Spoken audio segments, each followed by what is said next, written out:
and this is Jon Souder. He's from Oregon State University, and he's with the Oregon Council of Watershed, Oregon Network of Watershed Councils. Is that right?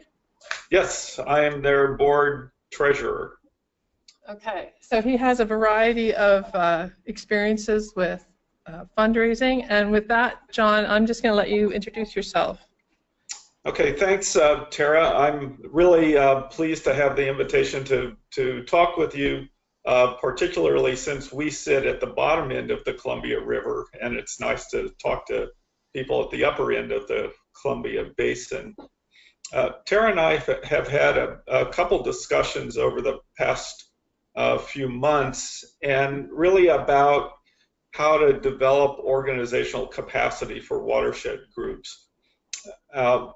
Part of the background that I bring to this is that I spent 15 years as executive director of the Coos Watershed Association on the South Coast, South Oregon coast, and so really went through all of these processes of getting an organization developed and getting stabilized with funding and building staff and building capacity.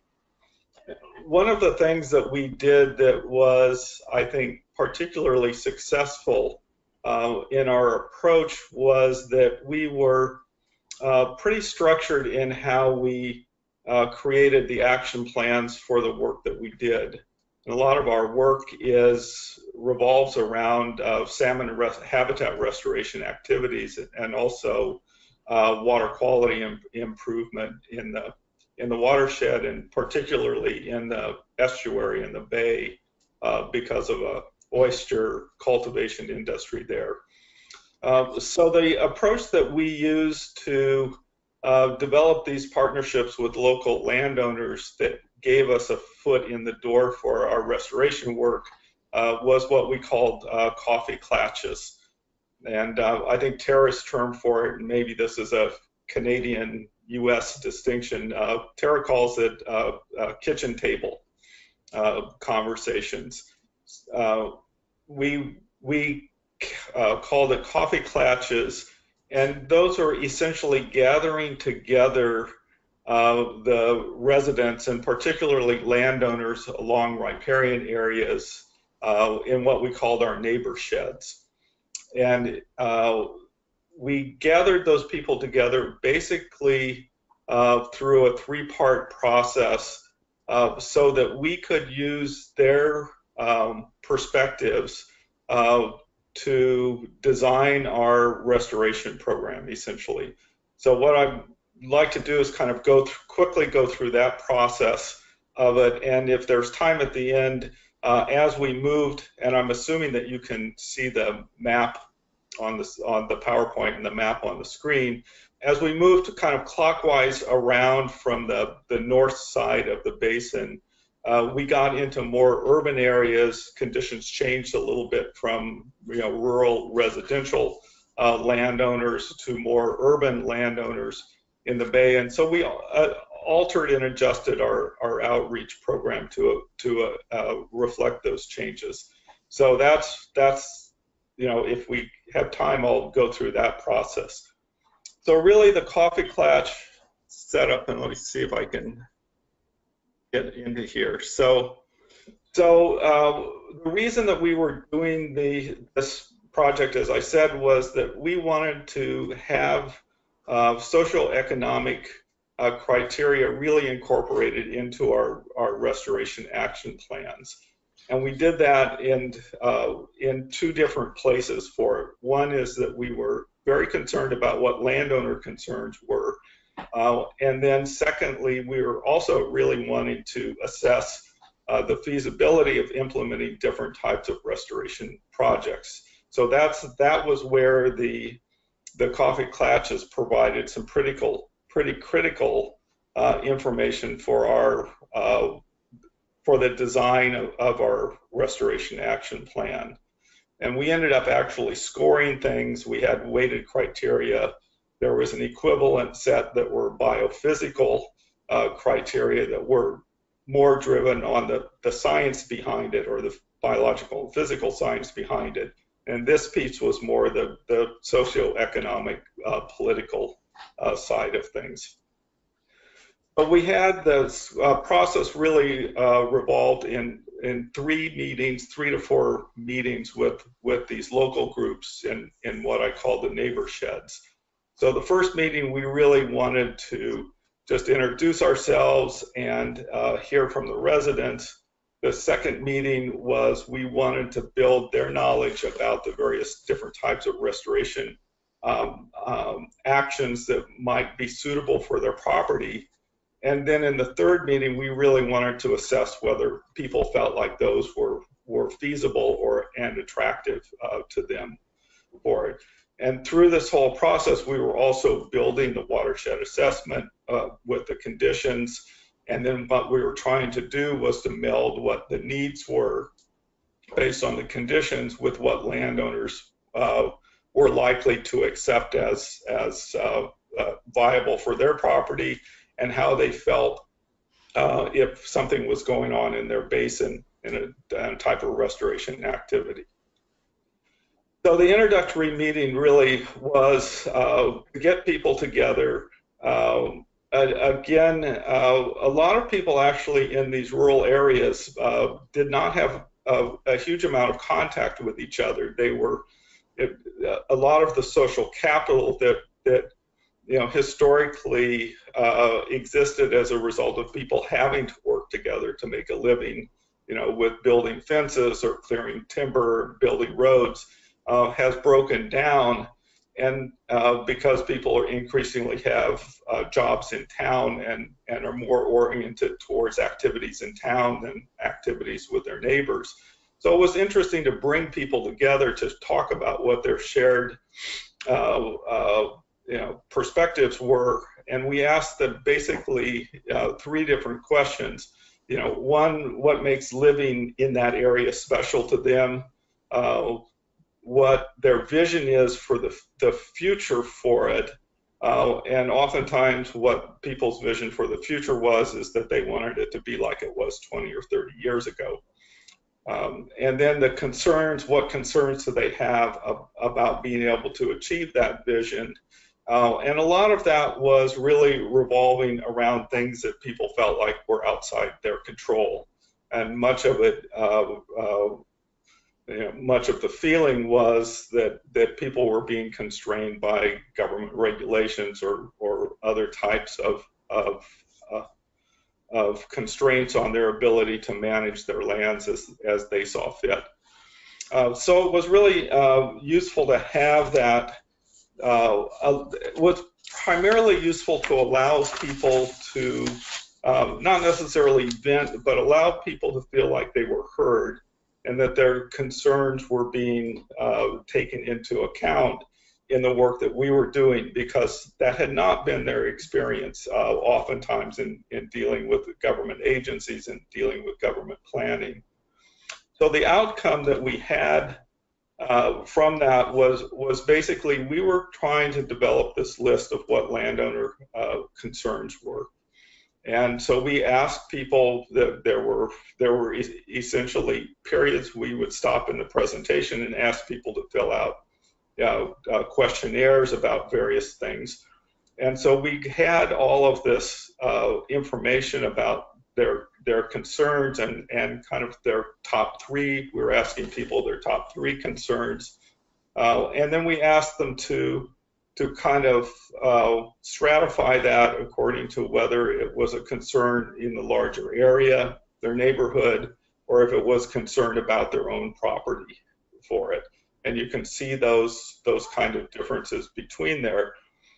Because we're in a coastal area, and in fact a lot of these people were essentially trying to manage property that was below sea level, certainly the drainage structure and management turned out to be a pretty significant concern for a lot of them. And other things like roads, infrastructure was certainly significant as well for it.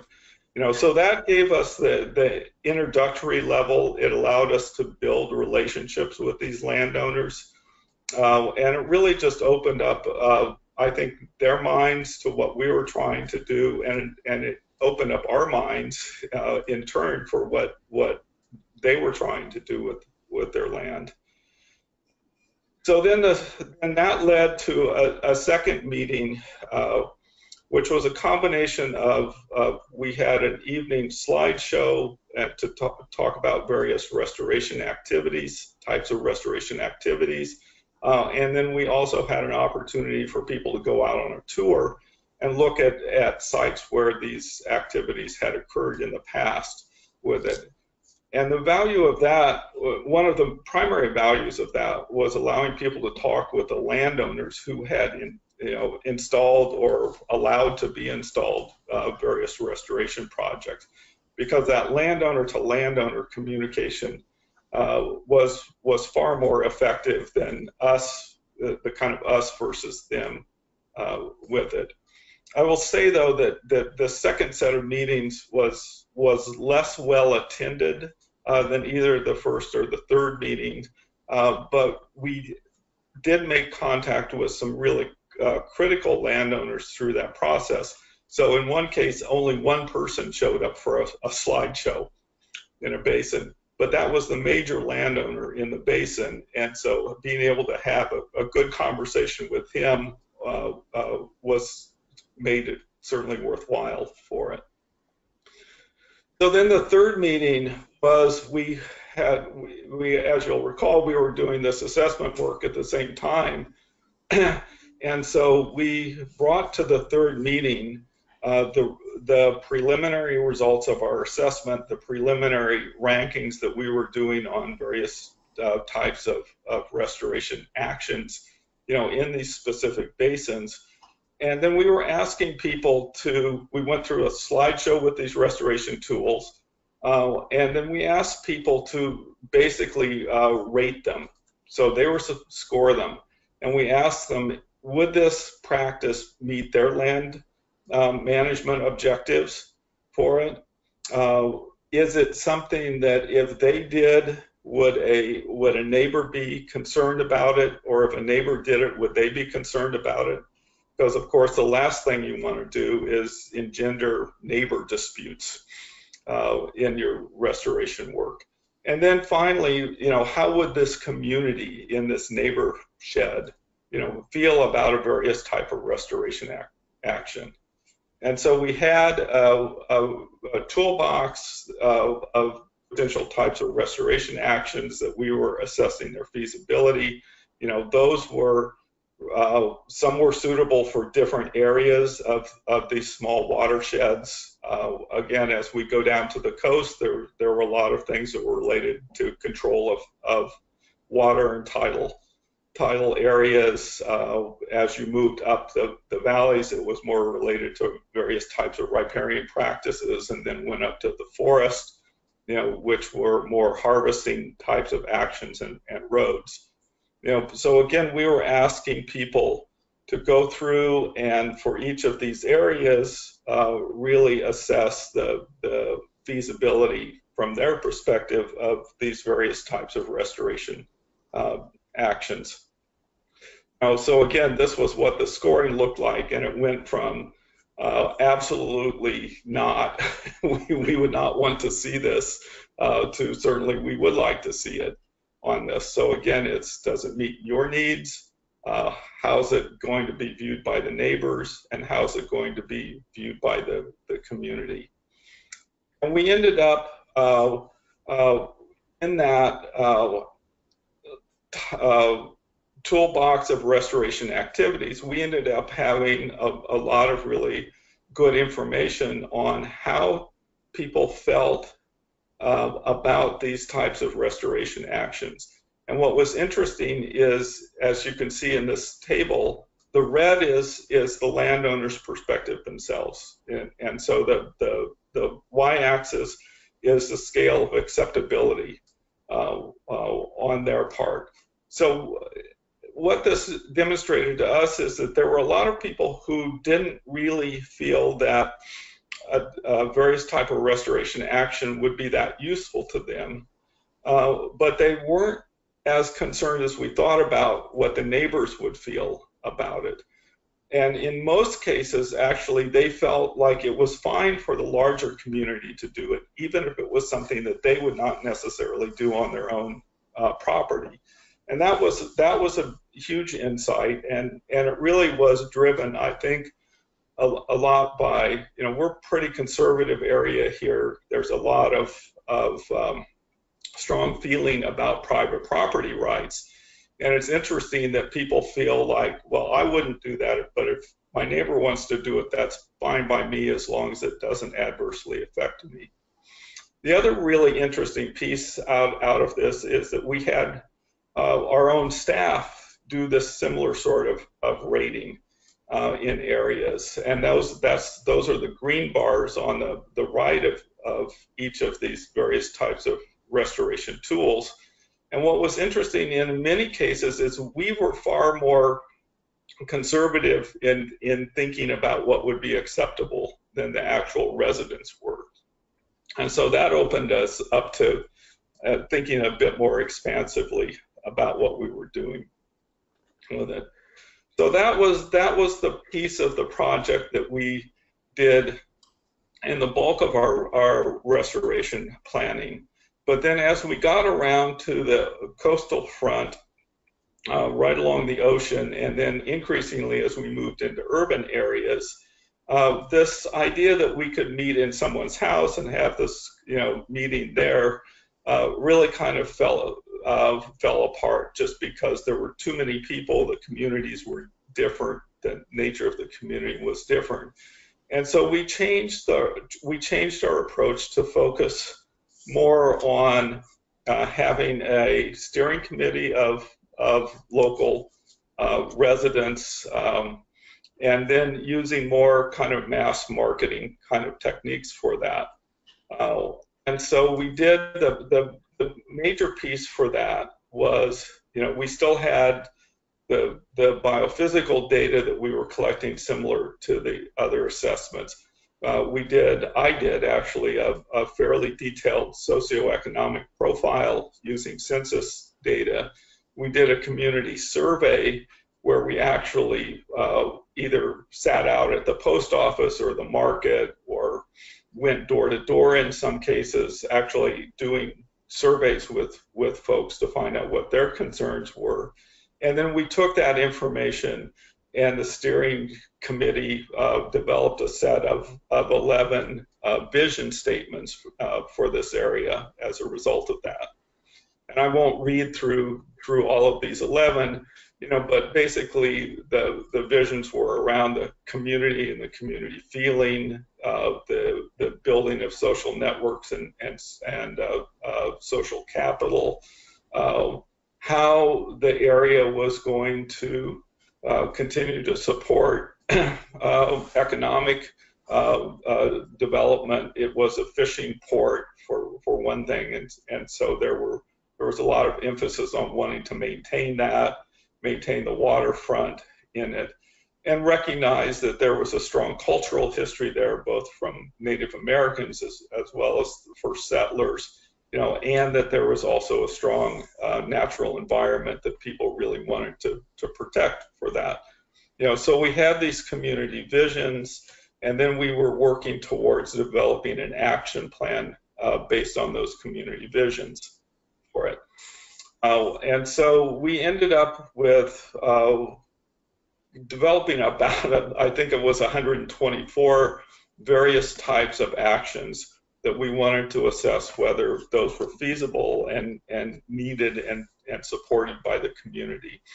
And so again, we were asking, similar to the implementation feasibility on the other ones, we had a action prioritization criteria, and those were basically answering these 5 questions for each of those 124 various types of potential actions. And we did that through a monster survey, monkey survey, that took 3 hours to fill out. And I made the case when people groused about the time it took that people would go to a 3-hour meeting and you might leave with not having much concrete results from that. at least if you did a 3-hour survey, we could put that information together. And so we did that with the steering committee, did that survey. We looked and ranked the priorities, and for those of you who looking at this figure on the right there, we unabashedly stole this rating system from Consumers Reports in terms of identifying good actions and various types of criteria for those actions. And so we developed that, put that together. Steering committee, started to implement those, and it's not been quite as successful, I think, as some of the work that we did as a watershed council, where we were more in control of it with it. But this process has continued to be successful as we've gone in the Bay, and it has really brought in local government has come in and has been very supportive of it to the point where this group, the Partnership for Coastal Watersheds, is now working with the local county to update the estuary management plan, which is actually a very significant movement forward, since those plans on the Oregon coast are now about 30 or 40 years old, and this is the first one that's really being updated, and it has strong community involvement in it. So that's really what I had wanted to talk about, the outreach piece of our effort. In general, what that has resulted in is significant contacts with local folks. It's really opened up our restoration programs with landowners now. They're far more receptive about it and far more knowledgeable than they had been in the past. And it's also, I think, made the kind of restoration program really credible in the minds of both landowners and local agencies. So and has driven a lot of the restoration programs that the Watershed Council has done subsequent to this. So that's essentially what I had wanted to present with this. Thanks, John. Oh, Mike, so he can hear me. Thanks, Jerry. Do we have just a couple of? I thought you got attention. 2 questions maybe for John, and then we'll have our next speaker. Has to do with the whole thing today. Are these slides going to be made available? Yes, I sent a PDF of them to Tara just moments before the session started, so yes, they will be. Great. So John's will be. Yeah. Stella. What were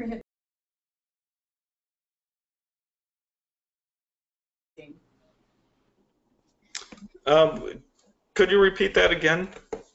I'm interested in your socioeconomic indicators, or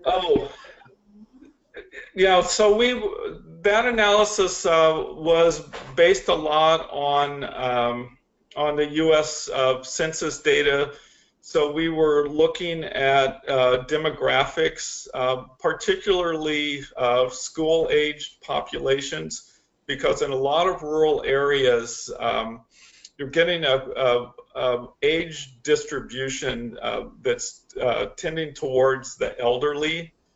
And when you stop having a lot of what's called the family formation ages with younger families with kids in schools, then schools start closing. And when schools start closing, you have a lot of kind of social disruptions as a result of that. There's no place for the community to coalesce around. So the age class distribution and its kind of effects on local schools was something that was really important. We were also looking at employment, different types of employment. We had some statistics from the employment department on that. There were a lot of fishermen, there were a lot of woods workers, there were a lot of contractors, which made those statistics somewhat difficult to obtain. But again, there was a lot of economic activity going on in the area that was somewhat below the official radar. And so we were looking at trying to get a handle on that. Things like also looking at crime reports, various social welfare functions, that sort of information. Yes, question from Allie. Maybe I'll just. Yeah, what kind of funding did they have to support this kind of investigation? What kind of funding did you have? Because this is like, I had this question too. Well, this whole assessment process really rolled out over about a 10-year effort. It was catalyzed in the beginning. We won we didn't know it at the time, but we actually won a national competition that the Sea Grant program had to develop pilot projects where for development of action plans in areas where there was a lot of good biophysical condition data, but not very strong outreach efforts. And so that was really the catalyst that got us to put this together. Subsequently, we had lots of grants. We were actually well funded, and surprisingly, in some cases, too well funded, if you can imagine that, from our local Department of Environmental Quality on Clean Water Act grants. We had this final iteration with the Partnership for Coastal Watersheds was federally funded through the National Estuarine Research Reserve System, and there was a research reserve in one of those watersheds right on the coast there. So funding was, and I appreciated Tara's survey discussion. I mean, we did fund this on a year-to-year, couple-year grant at a time, and so there were probably over the course of the entire thing, there were easily probably 16 grants covering various facets of it. So that was, I mean, I think you're going to have to, if you want to do work at this level, you almost have to get to that point where you are managing, multiple grants directed towards a single purpose, because some grants will pay for some activities and other grants will pay for other activities, and so you just really need to mix and match those. Well, thank you very much, John. I think there might be more questions at the end. I'm planning on staying on.